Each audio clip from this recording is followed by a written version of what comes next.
Interview with John Murray.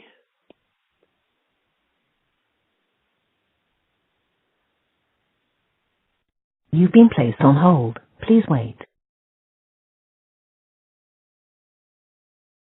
Hello? How you doing, John? Hi, mate. Good.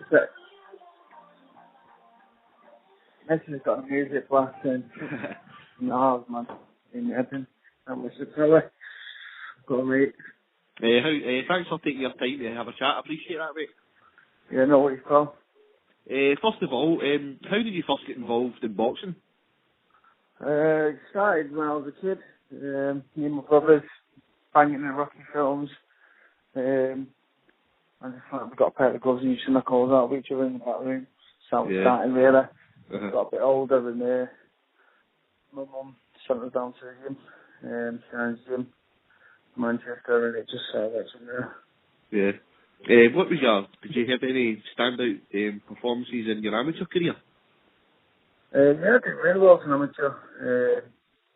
I didn't start boxing until I was 14, so I moved quite fast. In the first season I went to schoolboy final. Then I boxed for England. Second season I went to the junior AVA final. And the third season I went to the North West final in the AVAs. And I turned pro. I was only amateur for 3 seasons. I had 24 fights, I think. Right. And wins and 8 KOs, so it wasn't bad luck there. I've seen it a couple of times.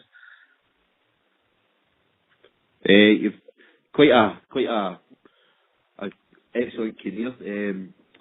You won the vacant youth lightweight title in 2005. How was that for you?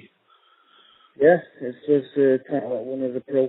The good fighters all got in a Colombian tough fight, 8 rounds. It was a good win. Good to get a first belt in my career, and yeah, I think that's shown what it was about in that fight, and how tough it was, and I was pleased with the result, and yeah, good. Yeah, you won the British title in 2008 against Lee Meager. Did you think that was going to be a sort of a harder tussle? Yeah, that's bad with Lee for a lot of my career, and I knew just how tough it was. So I was really up for the fight, really nervous about the fight, and I think when I was nervous, I seemed to box out my skin, because I knew how good the other kid was. I was really boxed well. So I knew just how good Lee was, and he made me nervous, and I produced my absolute best. Yeah. You fought Gary Buckland in 2010. I think that was sort of maybe one of the fights of the year for Britain, I think. Yeah, it was, top fight, top performance. We both went at it, total stood inside the pocket. Perfect kind of fight to win. I used to fight, and like I say, I was at the peak of my career back then, so it was tough to beat, really fit. Yeah. You defended the European twice after that, and then unfortunately you lost to Kevin Mitchell, which was another, I think, maybe one of the fights of the year for Britain. How did you feel that your preparation was coming in for that fight? Was everything spot on? Yeah, well, it wasn't the best preparation going into the fight. I had me and Joe Gallagher fell out going into the contest, and it wasn't the best. But the way that I am, I'm not pulling out of any fight for any reason. So yeah, I went into there and I gave my best shot. But obviously, I feel like my fitness let me down a little bit, and I seemed to run out of gas. And obviously, I lost the fight in the end. But Mitchell was very good that day.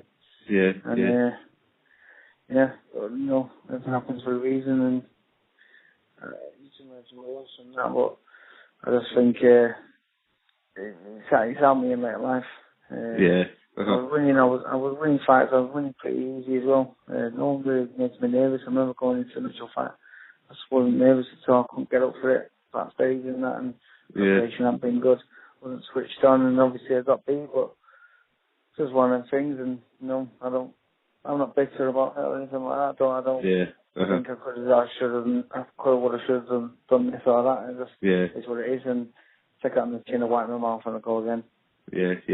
You fought Brandon Rios shortly after that. How long did it take you sort of to get over that Mitchell defeat before getting yourself ready for Rios? I was in. I think after the Mitchell loss, I went missing for the bit. I was on the piss and that, and got back into the game because I thought I'd lost the fight. I had the summer out of the way and that I'd been away with my mates and after the Mitchell fight, and then I think I was back in training relatively soon after the Mitchell fight. I think it was like September time maybe. Right. And obviously I boxed Rios in December, so I wasn't in bad nick, and you know, because I just lost to Mitchell, I really drove myself hard in training. I put it all in, and you know, I was in top nick for the Rios fight, and you know, I fancied I was going to do him. I really thought I thought I was going to do him. And I watched the fight back, and I think I came close, but I think in the end of the fight, I think what made the difference was the extra weight and. Coming, I think he was. I can't remember what he was heavier than me on the scale, but on the night of the fight, I think he was closer to 12 stone, and I was like 10-10. You know what I mean? So it's a massive weight advantage to him, and you know, the fight was going well. I was happy about the fight was going, but I just think the more the fight went on, the more his extra weight, you know, came into play, and obviously he calmed me down, and I got beat, but. Again, it was a quality performance. I think for the Brit going abroad and doing it was I was happy with my performance. Obviously, I wasn't happy with the result, but I'm glad I didn't get another world title shot on the back of it. You know what I mean? Because he was a bigger man. He lost the weight. He lost the belt on the scale. And after that fight, he got up to weight above and knocked out the world champion in 2 rounds. So you know, I think possibly I could have had another one, but. Again, it's one of the things that happen. What was it like for you travelling over there? I know you've had maybe two fights in America before that. What was it like travelling over there for a big card like that? It didn't faze me. I think by that time of my career, I like to fight, so you know, I was always very calm, and I didn't really suffer with nerves or anything backstage. Just quite a relaxed person, and.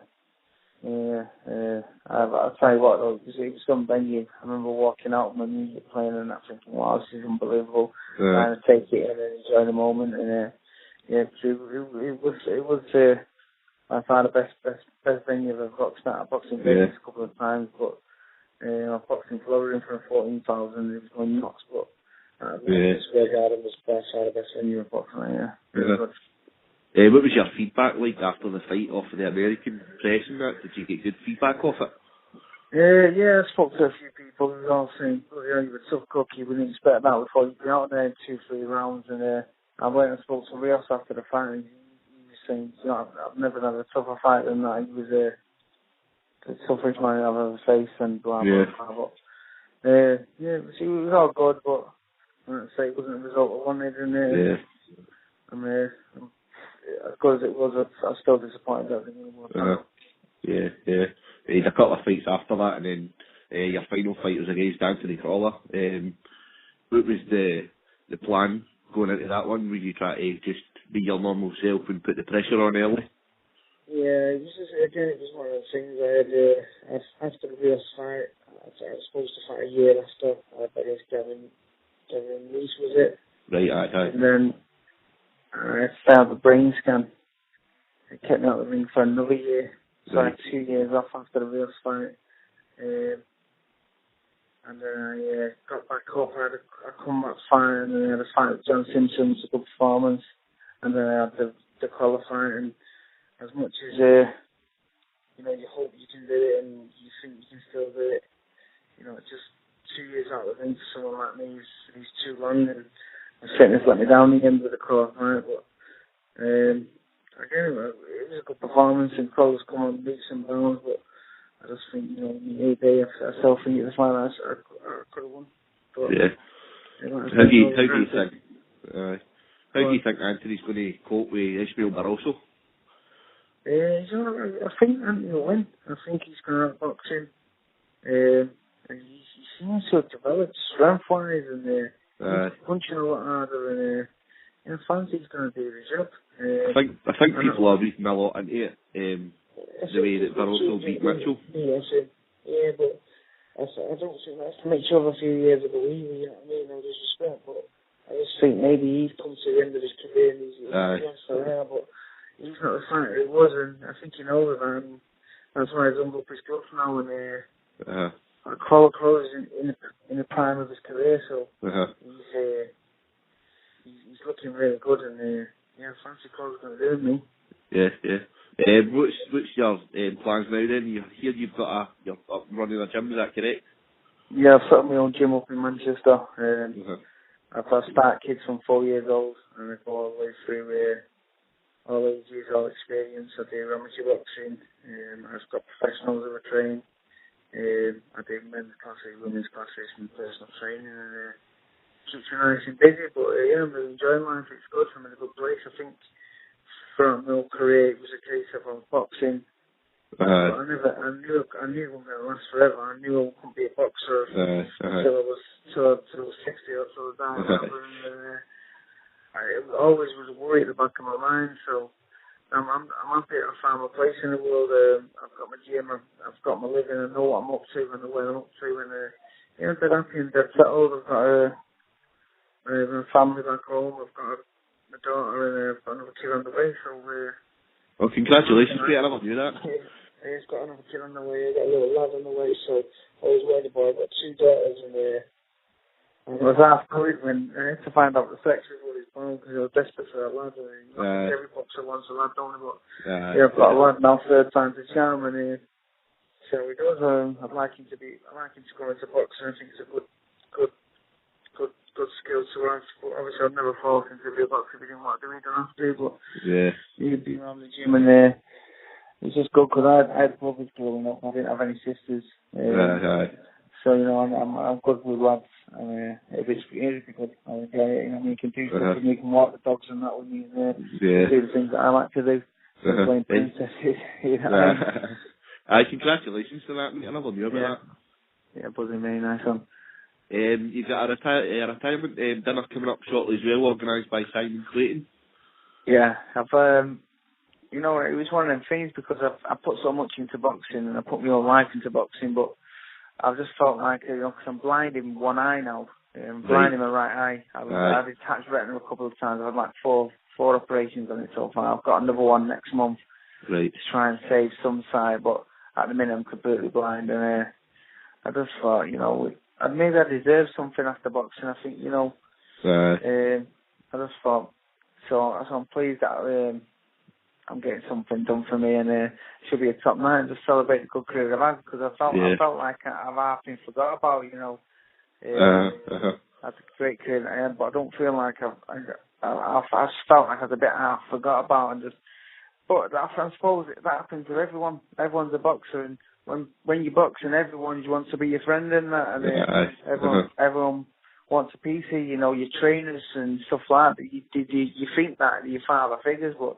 they're not really, because they need you so they can still be involved in the sport. So they use you, you know what I mean? They use you and they want the money that they're making out of the back of you. But once you're finished, they don't pick up the phone no more. No one wants to be your friend anymore. And you think, actually, they just all use you. You just feel a bit used and that. And that's how I felt after boxing. I was a bit pissed off because, I'd spoke to people like most days, and then all of a sudden, no one to speak to. But, there is a couple of good people out there who still speak to regularly. Matt Manson, who managed me, he's a top man. I speak to him often. So, there is good people out there still, and it's good that, like, you've seen the ones now who are coming together in this retirement dinner and, helping me out. And it is good that you see the people who are genuine and the people who are not so genuine.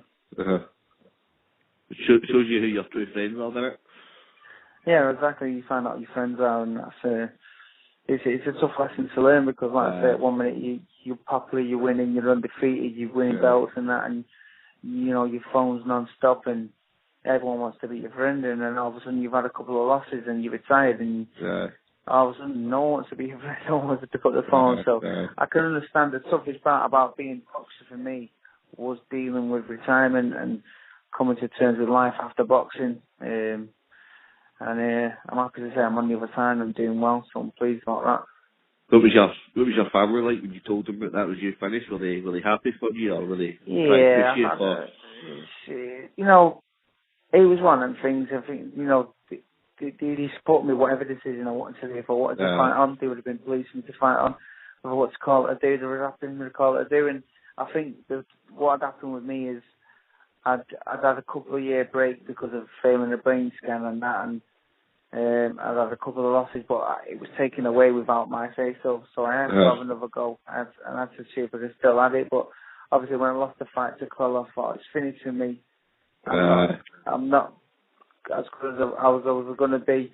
I'm not going to be a world champion now, and even if it wasn't for my eyesight, I would have knocked out on the head there, I think, anyway. Do you think it was because of your fighting style that sort of definitely, yeah. I fought inside, but you know that was my game, and that's how I used to fight. You know, I don't regret anything, and I got a lot of sticks saying my defence wasn't that good, but it was good. And you know, you can't fight in the pocket and win as many fights as I did without it being good. And get to the level that I did without it being good, and definitely.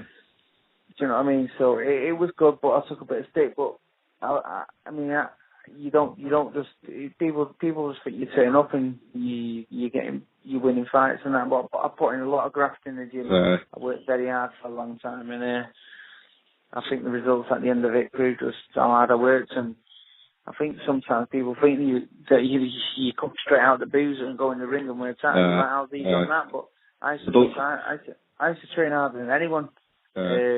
I mean, and sometimes I think I used to train extra hard because I've been out and that, so I used to train twice as hard, but like I say, I'm really pleased with my career, I'm pleased with the results, but the biggest achievement for me was the life that I've set for myself after boxing, and I'm really pleased about that. Yeah. And a final word, your brother Joe, is he going to be out very soon? Yeah, he's in training, he's fighting in 4 weeks on Steve Woodbill, so we're working hard now, and they're ready to go. And I think one of the other pros, Andy Crum, is out on the same bill. Right. So he'll be out as well. Andy Crum and Joe Munner. Yeah. Thanks very much for your time, John. It's been a pleasure speaking to you, mate. Yeah, no worries, pal. Anytime. You give me a chance, give us a bell. That's brilliant, mate. Yeah, no worries. Thanks very much, mate. I'll keep